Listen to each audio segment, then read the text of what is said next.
जय स्टूडेंट, स्वागत है आप सभी लोग का स्कॉलरस्पार्ट अकेडमी के इस यूट्यूब चैनल पर। तो पिछले वीडियो में हमने चैप्टर 1 का प्रैक्टिस सेट 1.4 कंप्लीट कर लिया था और उसी के साथ साथ हमारा चैप्टर नंबर 1 भी ऐड हो गया था। ठीक है, तो उसके बाद आज से इस वीडियो में चालू करने वाले हमारा चैप्टर नंबर 2 जिसका नाम है पाइथागोरस थ्योरम। ठीक है, ये चैप्टर बहुत ही ईजी है। इसमें थ्योरम जो है पाइथागोरस थ्योरम जो बोलते हैं वो सबसे सिंपल पार्ट है। ठीक है, इस चैप्टर का जो सबसे सिंपल पार्ट है वो है पाइथागोरस थ्योरम। ठीक है, जब मैं आपको पढ़ाऊंगा तभी आप समझ जाओगे कि ये इजी है। इसका जो प्रैक्टिस सेट है, प्रैक्टिस सेट 2.1, वो भी बहुत ज़्यादा इजी है। ठीक है, बहुत ज़्यादा डिफिकल्ट नहीं है, बट मैं ये बोल रहा हूँ कि बहुत ज़्यादा वो इजी है। ठीक है, तो इसको थोड़ा सा ध्यान से समझो। ठीक है, समझने के लिए आपको सुनना पड़ेगा और पेन और बुक लेके पेन से आपको लिखना पड़ेगा। ठीक है, तो अपना बुक और पेन लेके रेडी हो जाओ।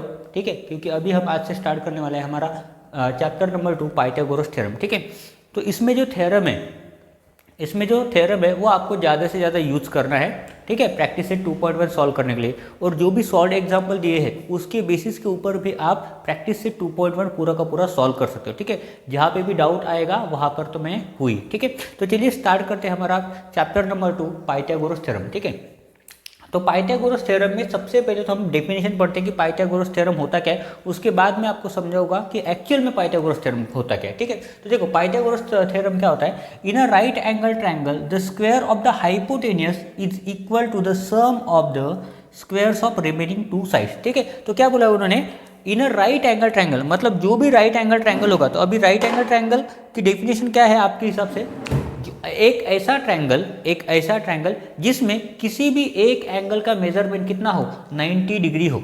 ठीक है, एक ऐसा ट्रायंगल जिसमें किसी भी एंगल का मेजरमेंट 90 डिग्री होता है, उस ट्रायंगल को क्या कहते हैं, हम उस ट्रायंगल को कहते हैं राइट एंगल ट्रायंगल। जैसे कि अगर आप यहाँ पे देख पा रहे हो तो ये जो सिंबल है ये क्या रिप्रेजेंट करता है कि ये जो एंगल क्यू है उसका मेजरमेंट कितना है, उसका मेजरमेंट है 90 degree.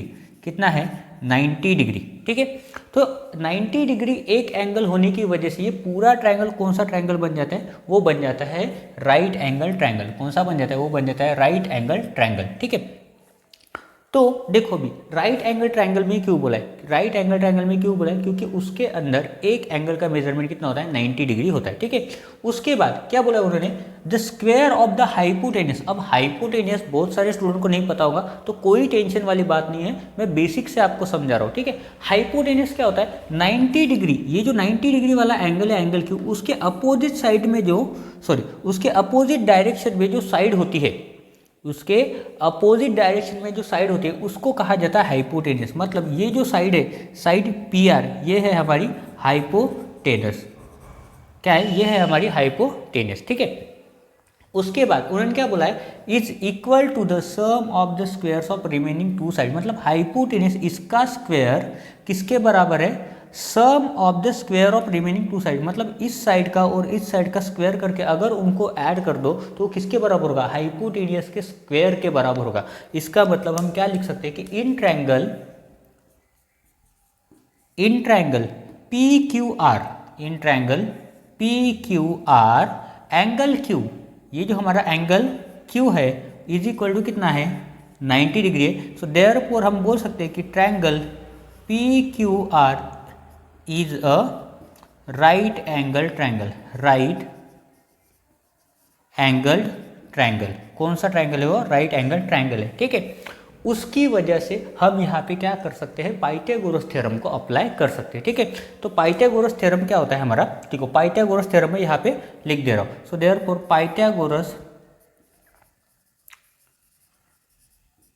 Pythagoras theorem is equal to क्या होता है, देखो हाइपोटेनियस का स्क्वायर क्या है, स्क्वायर ऑफ द हाइपोटेनियस मतलब p r square is equal to, क्या बोला है, equal to the sum of the square of the remaining two side. मतलब p q square plus q r square. तो ये हो गया है हमारा पाइथागोरस थ्योरम। ठीक है, इसको क्या बोलते हैं हम, इसको बोलते हैं हम पाइथागोरस थ्योरम। ठीक है, बहुत ही सिंपल है, आपको क्या समझना है, सिर्फ हाइपोटेनियस कौन सा है उसका स्क्वायर कर दो और इक्वल टू करके बाकी दोनों साइड का स्क्वायर करके उसका सम कर दो, तो वो क्या बन जाता है, हमारा पाइथागोरस थ्योरम बन जाता है। ठीक है, उसी की तरह एक दूसरा टॉपिक है हमारा जिसका नाम है पाइथागोरियन ट्रिपलेट। ठीक है, पाइथागोरियन ट्रिपलेट। अभी ट्रिपलेट मतलब क्या होता है, ट्राई मतलब होता है 3, ट्राई मतलब होता है 3। और आपको इन शॉर्ट में बता दूं, इसी को भी हम बोल सकते हैं पाइथागोरियन ट्रिपलेट, बट ये ट्रिपलेट कहाँ पे यूज होता है, नंबर्स में यूज होता है, ठीक है। जैसे पाइथागोरस थ्योरम नंबर्स में यूज होता है, सिमिलरली यहाँ पे भी क्या होता है, नंबर्स में यूज होता है। तो पाइथागोरियन ट्रिपलेट के बारे में उन्होंने क्या बोला है वो भी देखते हैं थोड़ा सा। क्या बोला है, in a triplet of natural number, देखो नेचुरल नंबर के बारे में बात की है, ठीक है। In a triplet of natural numbers if the square of the largest number, square of the largest number is equal to the sum of the squares of the remaining two number, then the triplet is called Pythagorean triplet।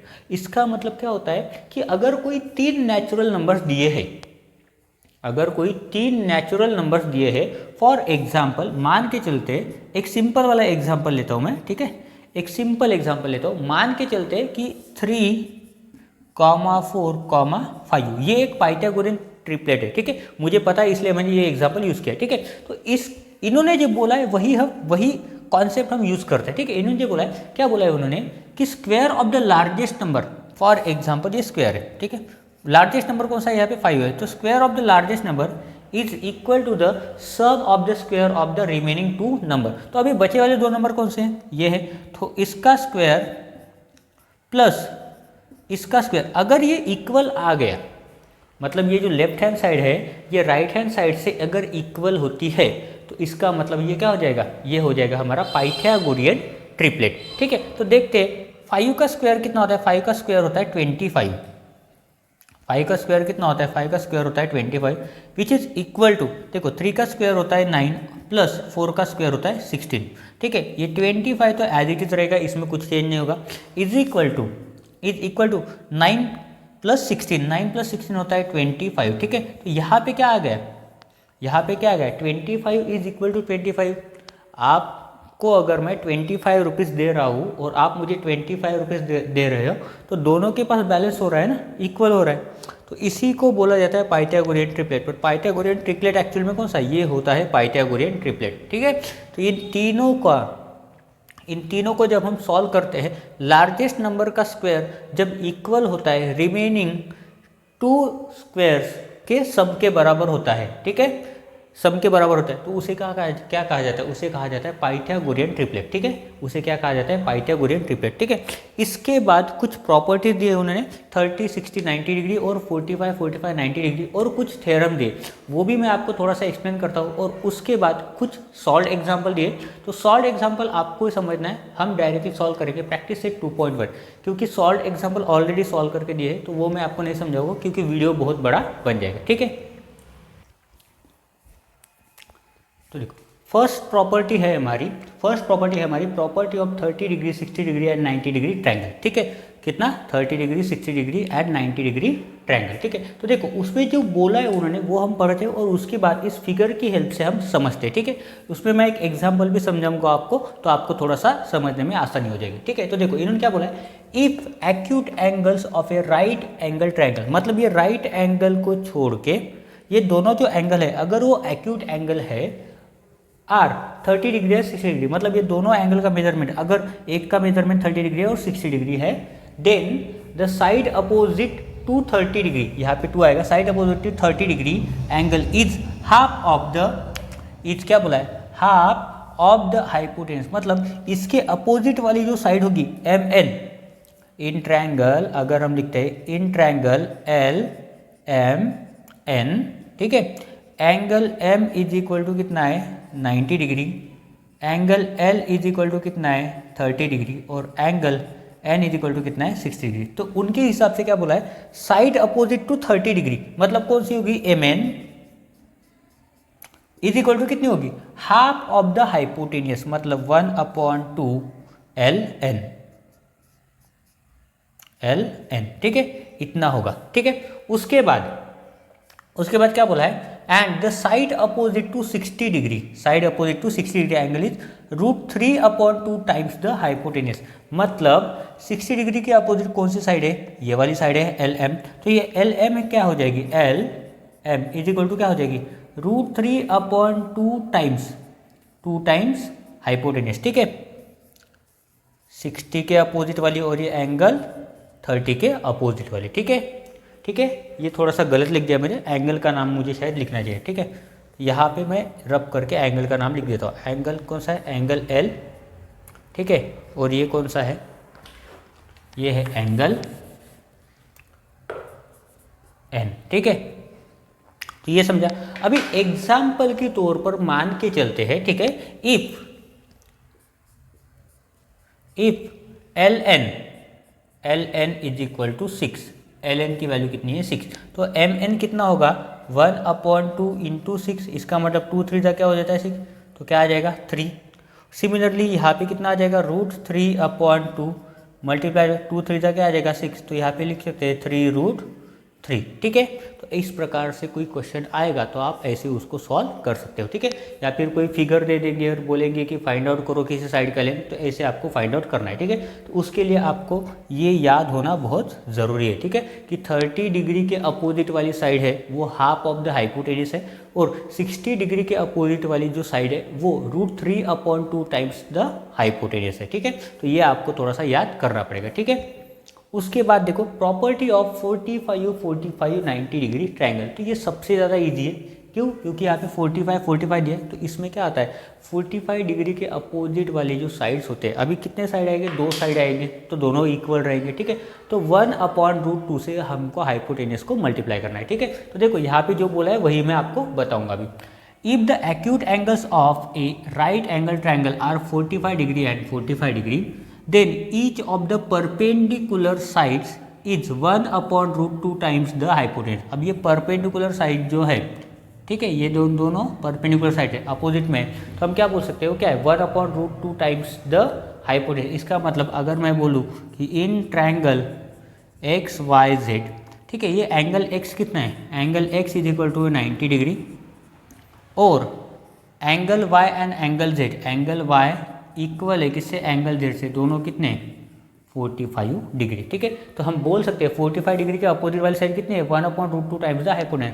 इसका मतलब ZX is equal to XY हो जाएगा, या फिर XY is equal to लिखते हैं ZX is equal to कितना हो जाएगा? 1/√2 मल्टीप्लाइड बाय क्या हो जाएगा? ZY,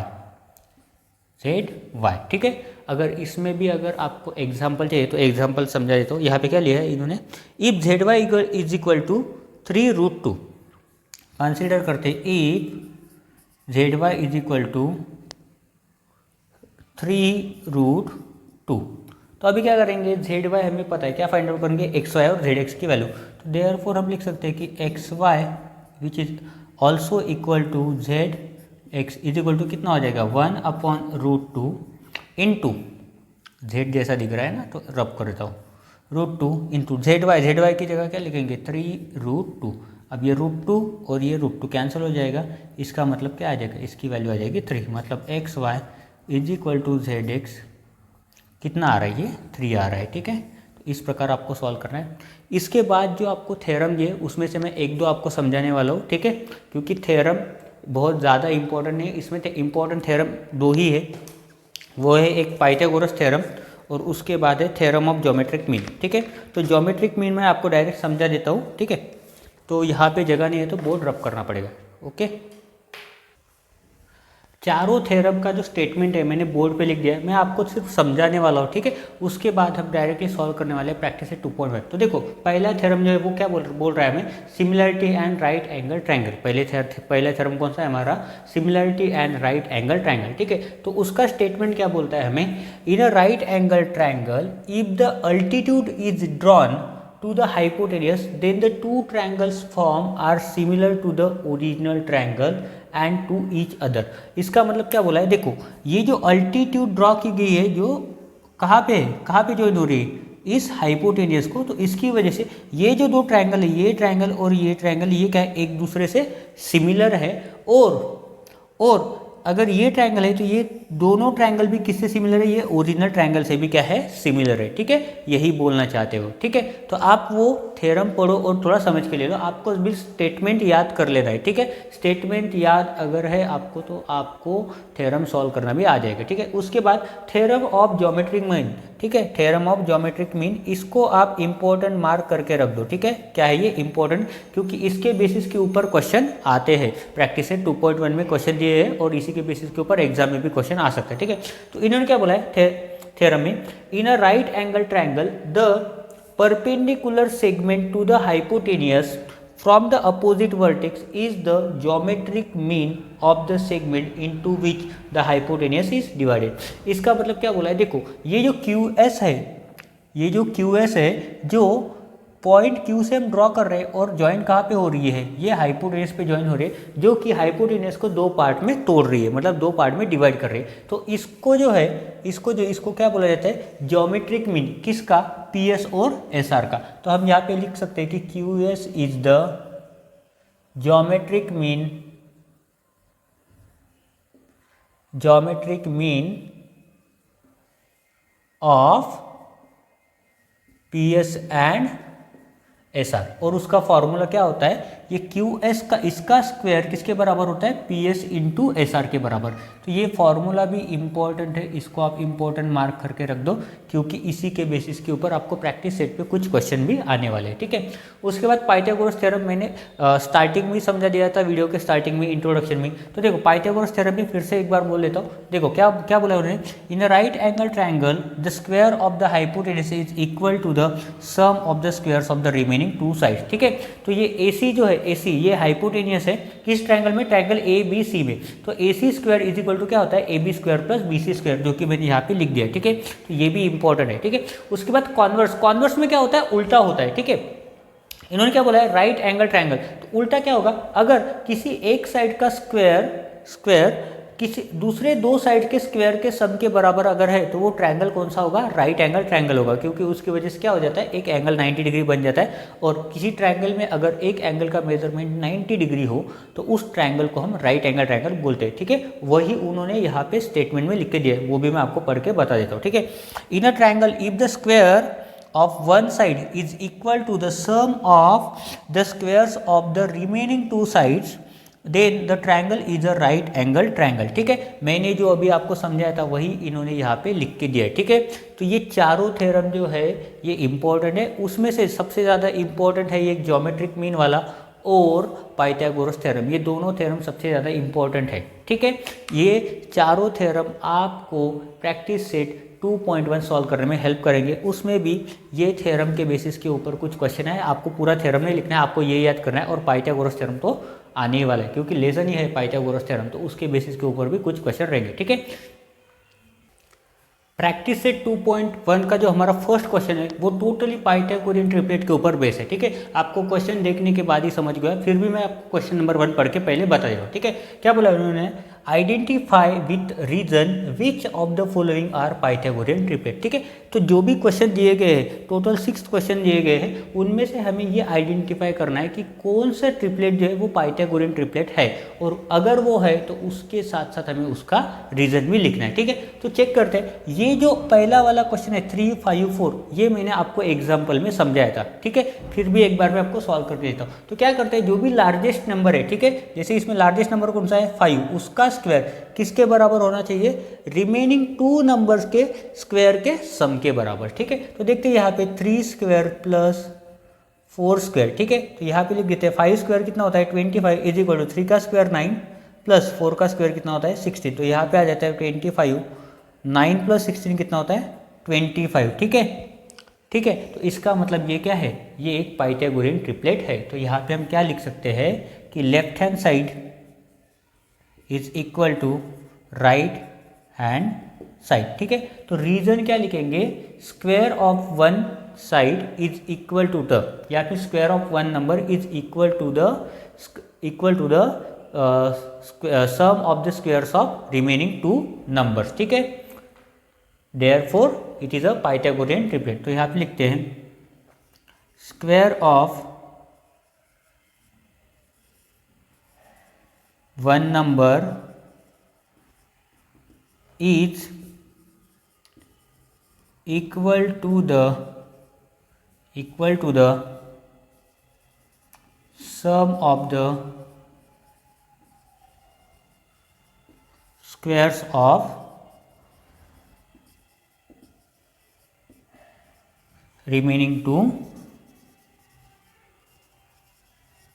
numbers. Therefore 3, 5, 4 is a Pythagorean triplet. ये क्या है, ये पाइथागोरियन ट्रिपलेट। ठीक है, सिमिलरली अभी सेकंड वाला देखते हैं। ठीक है, सेकंड वाले में क्या बोला है, 4, 9 एंड 12। ठीक है, 4, 9, 12। तो सबसे पहले लार्जेस्ट नंबर ले लो, 12 square is equal to 4 square plus 9 square. अगर कोई यहाँ पे 9 स्क्वायर प्लस 4 स्क्वायर दिख रहा है तो भी उसमें गलत नहीं है, वो दोनों सही है। ठीक है, 12 का स्क्वायर होता है 144 इज इक्वल टू 4 का स्क्वायर होता है 16 और 9 का स्क्वायर होता है 81। ठीक है, किसी को अगर स्क्वायर नहीं पता होगा तो एक नंबर का मैं बता देता हूँ। 12 का स्क्वायर मतलब होता है 12 इंटू 12। 12 को 12 से मल्टीप्लाई करोगे तो क्या आ जाता है, 144 आता है। ठीक है, तो ऐसे स्क्वायर फाइंड आउट करते हैं। ठीक है, तो देखो यहाँ पे 144 इज इक्वल टू 6 प्लस 1, ये 6 प्लस 1 हो जाता है 7, 8 प्लस 1 हो जाता है 9, मतलब ये नॉट इक्वल है, तो ये पाइथागोरियन ट्रिपलेट नहीं है। ठीक है, तो यहाँ पे लिख सकते हैं 4, 9, 12 इज नॉट पाइथागोरियन ट्रिपलेट, ये वो पाइथागोरियन ट्रिपलेट नहीं है। ठीक है, उसके बाद देखते हैं थर्ड वाला। ठीक है, जो भी पाइथागोरियन ट्रिपलेट होगा अभी उसमें मैं ये सेंटेंस नहीं लिखने वाला हूँ, ये सेंटेंस आपको लिखना है। ठीक है, थर्ड वाले में क्या बोला है, 5, 12 एंड 13, ये पाइथागोरियन ट्रिपलेट है। ठीक है, 5, 12, 13। ठीक है, डायरेक्ट ही बोल दे रहा हूँ ये पाइथागोरियन ट्रिपलेट है। ठीक है, सॉल्व करके भी दिखा देता हूँ। ठीक है, सबसे बड़ा नंबर कौन सा है, 13। सो 13 स्क्वायर इज इक्वल टू क्या आ जाएगा, 5 स्क्वायर प्लस 12 स्क्वायर। ठीक है, सो 13 का स्क्वायर होता है 169 विच इज इक्वल टू 5 का स्क्वायर होता है 25, 12 का स्क्वायर होता है 144। ठीक है, 169 इक्वल टू, देखो 5 प्लस 4 ये होता है 9, 10 प्लस 10 प्लस 10 प्लस 6, 4 प्लस 2 हो जाता है 6 और 1 एज इट इज। ठीक है, तो ये दोनों इक्वल है, इसका मतलब ये क्या है, ये एक पाइथागोरियन ट्रिपलेट है। ठीक है, उसके बाद फोर्थ वाला देखते हैं। ठीक है, जो नंबर मुझे पता है पाइथागोरियन ट्रिपलेट, तो उसको मैं डायरेक्टली बोल दूंगा पाइथागोरियन ट्रिपलेट है। अभी देखो 24, 70 और 74, इसको हमें सॉल्व करके देखना पड़ेगा, पर ये भी पाइथागोरियन ट्रिपलेट है। ठीक है, 24, 70 और 74। ठीक है, तो इसमें हमें अभी स्क्वायर फाइंड आउट करना पड़ेगा, थोड़ा सा डिफिकल्ट है पर फाइंड आउट कर लेंगे। ठीक है, क्या आ जाएगा, 74 स्क्वायर इज इक्वल टू, ठीक है गलती से लिख दिया है, is equal to 70 square plus 24 square. ठीक है, 74 का स्क्वायर कितना आएगा, तो हम फाइंड आउट करते हैं 50 से।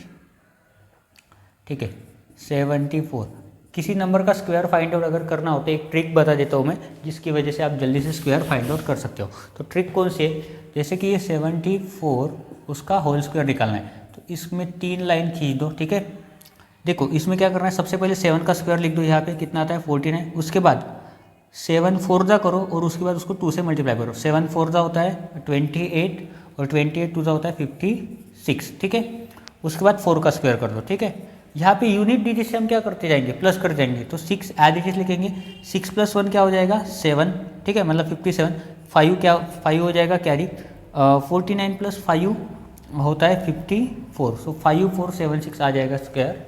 सो यहाँ पे लिखेंगे 5 4 7 6। ठीक है, 70 का स्क्वायर डायरेक्ट 7 7 का कर दो, कितना आता है 4 9 0 0 2 0। ठीक है, प्लस 24 का स्क्वायर होता है 576। ठीक है, तो देखो 7 6 एज इट इज आएगा, 2 0 की जगह, 9 प्लस 5 आ जाएगा 14, तो 4 कैरी 1, 4 प्लस 1 हो जाएगा 5। ठीक है, सो ये आ गया 5 4 7 6 5 4 7 6। तो इसका मतलब ये भी क्या है, एक पाइथागोरियन ट्रिपलेट है। ठीक है, मैंने बोला था ना, क्योंकि कुछ नंबर मुझे याद है, कुछ ट्रिपलेट मुझे याद है, तो उसकी वजह से मुझे पता है। ठीक है, उसके बाद है फिफ्थ।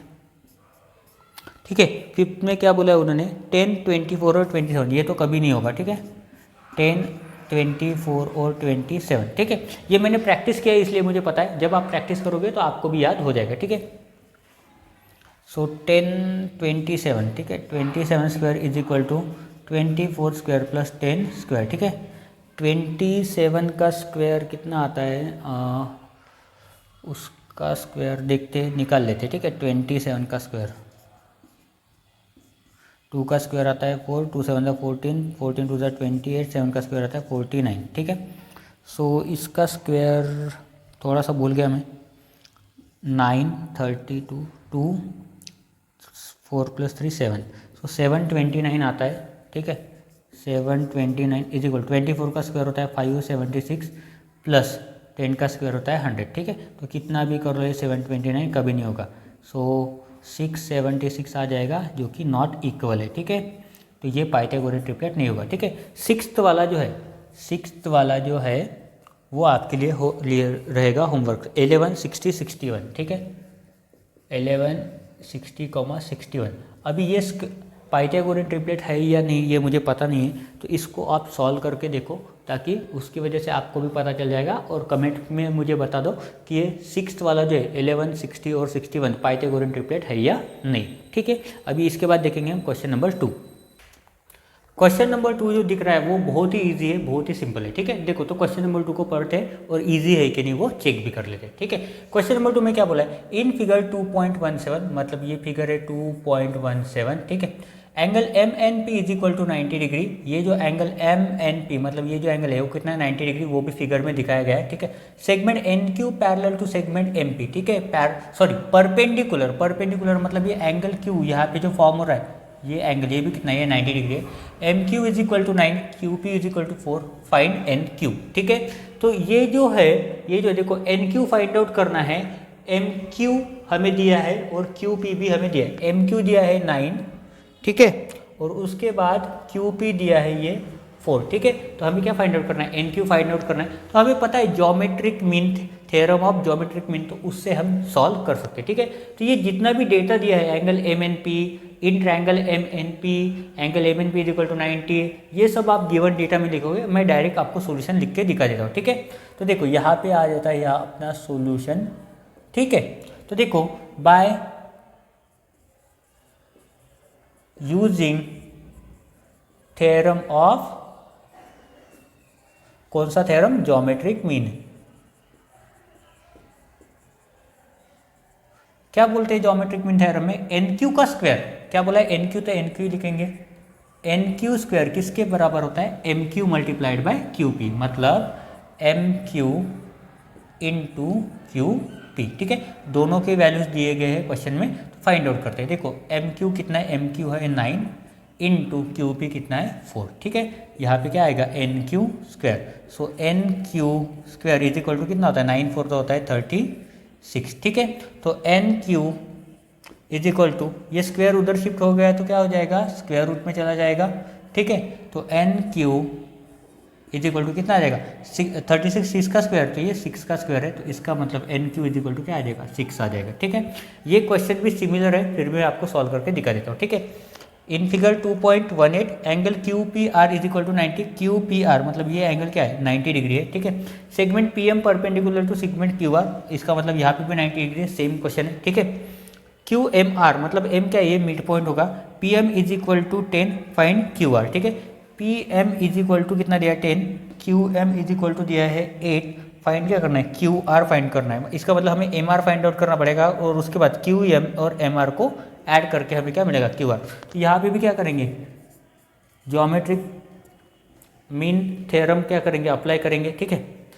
तो यहाँ पे लिख दो bye theorem of geometric mean, भी मैं डायरेक्ट सॉल्व करके दिखा दे रहा हूँ। ये पी एम क्या है, पी एम है हमारा ज्योमेट्रिक मीन, तो यहाँ पे लिखते हैं P M square is equal to क्या आ जाएगा Q M into M R, Q M into M R, ठीक है।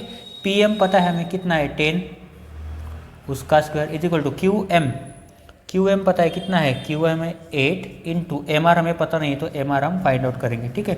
सो देयरफॉर क्या आ जाएगा 10 का स्क्वायर आ जाता है 100 is equal to 8 into M are.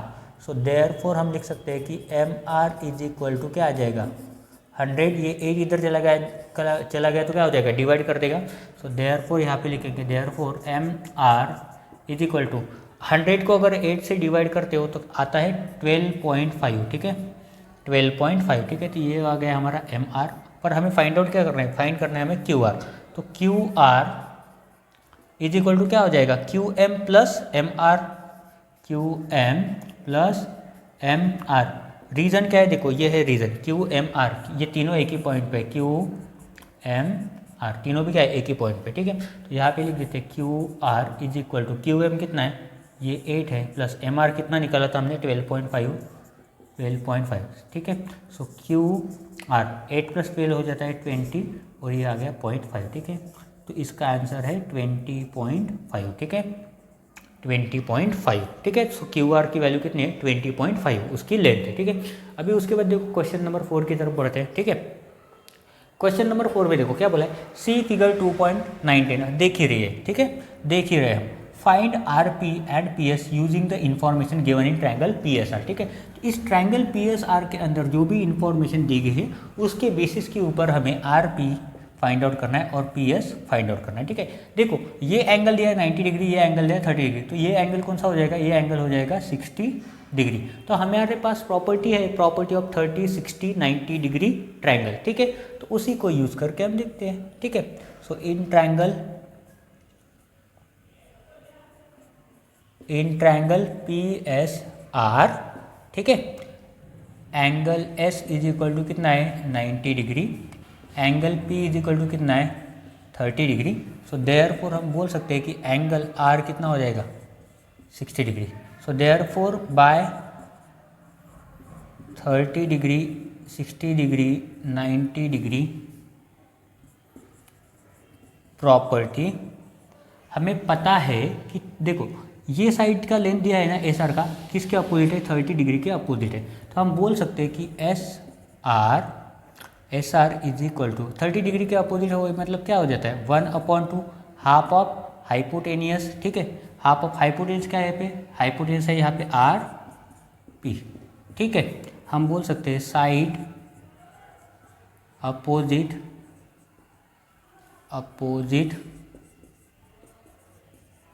To 30 degree angle, ठीक है। तो S R is equal to, S R दिया है हमें कितना है 6, इज इक्वल टू क्या लिखेंगे 1/2 into R P. So therefore R P is equal to हो जाएगा, देखो 2 इधर गया तो मल्टीप्लाई हो जाएगा, so 6 into 2, so therefore R P is equal to हो जाएगा 12, ठीक है। अभी आर पी मिल गया, सो आर पी मिल गया तो पी एस निकाल सकते हैं। देखो पी एस किसके अपोजिट है 60 डिग्री के, तो यहाँ पे हम निकाल लेंगे कि P S is equal to क्या आ जाएगा √3/2, किसके अपोजिट है 60 डिग्री के, ठीक है, अब इंटू आर पी, ठीक है। तो इसका आंसर आप फाइंड आउट करो, √3/2 इंटू 12, 2 6 हो जाता है 12, तो इसका आंसर क्या आ जाएगा 6√3, ठीक है। साइड अपोजिट टू 60 डिग्री के अपोजिट में, ठीक है। कुछ नहीं समझा होगा तो बता दो, मैं दूसरा वीडियो बना दूंगा इस पर्टिकुलर क्वेश्चन के लिए, या फिर एक पेज के ऊपर एक्सप्लेन कर दूँगा। उसके बाद देखो क्वेश्चन नंबर 5, क्वेश्चन नंबर 5 में एक्टिविटी बेस्ड है, तो ऐसा क्वेश्चन भी आपको आता है, ठीक है। For finding A B and B C with the help of information given in figure 2.20 complete following activity, ठीक है। तो देखो ये फिगर दी गई, इस फिगर में देखो ये दोनों साइड की लेंथ क्या है इक्वल है, इसका मतलब ये भी एंगल क्या है इक्वल है, क्योंकि ये कौन सा ट्रायंगल है आइसोसेलेस ट्रायंगल, तो उसमें ये दोनों एंगल का मेजरमेंट कितना आता है 45 डिग्री और 45 डिग्री, ठीक है। यहाँ पे पहले से दिया A B is equal to A C, क्या है ये गिवन है, ठीक है। Angle B A C, angle B A C कितना डिग्री है, ये है 45 डिग्री है हमारा, ठीक है। वहाँ पे भी मैंने लिखा है कितना है 45 डिग्री है,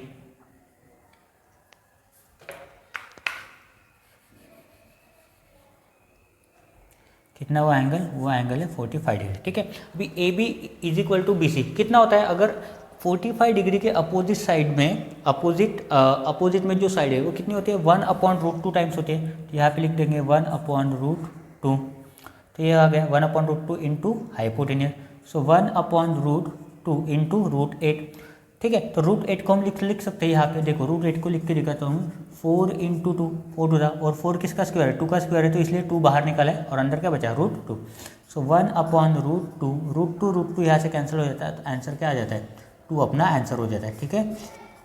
A B is equal to B C है कितना है 2 इसका आंसर है, ठीक है।